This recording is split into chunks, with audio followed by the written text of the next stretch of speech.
Hi అండి. ఇవాల్టి మన స్పెషల్ రెసిపీ కోడిగుడ్డు పులుసు. ఒక్కసారి ఈ విధంగా ట్రై చేయండి. చాలా బావుంటది. ముందుగా అయితే ఒక బౌల్‌లోకి 4 కోడిగుడ్లు తీసుకొని కొంచెం ఉప్పేసుకొని ఉడకబెట్టుకోవాలి. తర్వాత 4 ఉల్లిపాయలు, పచ్చిమిరపకాయలు తీసుకొని సన్నగా అయితే తరిగేసుకోవాలండి ఈ విధంగా.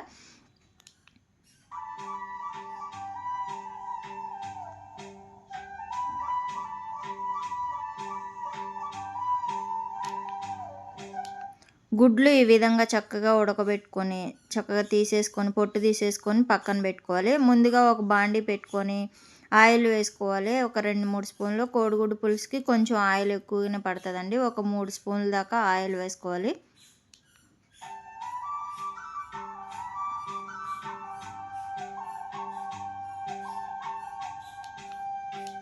ఈ విధంగా ఆయిల్ హీట్ అయినాక గుడ్లు వేసుకొని చక్కగా అయితే మనం ఫ్రై చేసుకోవాలి. ఈ గుడ్లలోనే కొంచెం ఉప్పు, పసుపు వేసుకుంటే చక్కగా ఎర్రగా వేగుతాయి.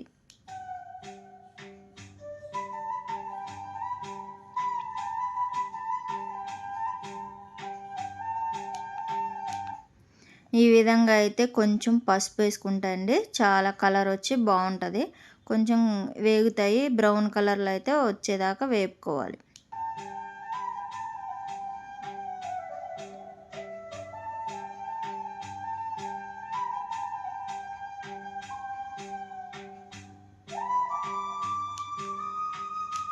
ఈ విధంగా వేగినాక తీసేసుకొని ఒక మూతలోకి పక్కన పెట్టుకోవాలి.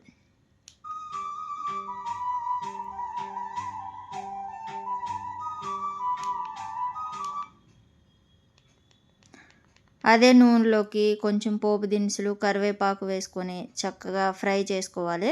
ఫ్రై చేసుకున్నాక ఈ ఉల్లిపాయ ముక్కలు, పచ్చిమిరపకాయ ముక్కలు వేసేసుకొని బ్రౌన్ కలర్ వచ్చేదాకా అయితే సిమ్లో పెట్టుకోవాలండి కూరని. సిమ్లో పెట్టుకుంటేనే ఏ కూర అయినా మనకు చాలా టేస్ట్ బాగుంటుంది.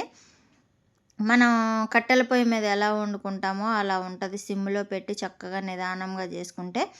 ఈ విధంగా కొంచెం ఉప్పు, పసుపు వేస్తే వేసుకోండి. లేకుంటే తర్వాత చూసి వేసుకోండి. ఈ విధంగా ఒక 5 నిమిషాలు అయితే మూత పెట్టుకొని పక్కన ఉంచుకోవాలి.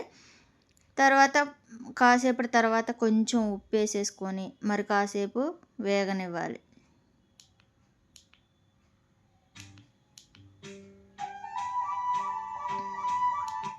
చూసారా? ఈ విధంగా వేగినాక చక్కగా మనం కొంచెమంత కారం వేసుకోవాలి. ఒక 2 స్పూన్లు కారం వేసేసుకొని చక్కగా మీకు సరిపడా మీరు వేసుకోండి. మనకైతే ఆయిల్ అయితే ఇలా బయటకు వచ్చినాకనే మనం కారం వేసుకోవాలి.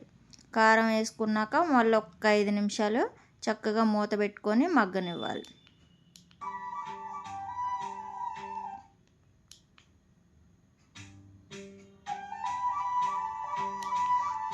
చూసారా? ఈ విధంగా చక్కగా దగ్గరకైనాక ఇలా చింతపండు పులుసు పోసేసుకొని మనం ఎక్కువ పోయకూడదు. నీళ్ళైతే కొంచెం చిక్కగా ఉంటేనే పులుసు బాగుంటుందండి. ఈ విధంగా చింతపండు పులుసు పోసినాక కొంచెం వాటర్ వేసేసుకొని మరి గుడ్లు అయితే ముందుగా వేపి పెట్టుకొని దానిలో వేసేసుకోవాలి.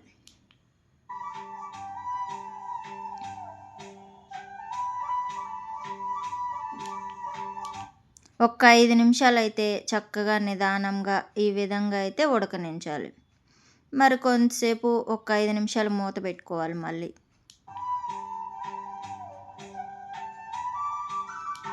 చూసారా? ఈ విధంగా దగ్గరికి అయిపోయింది కూర అయితే.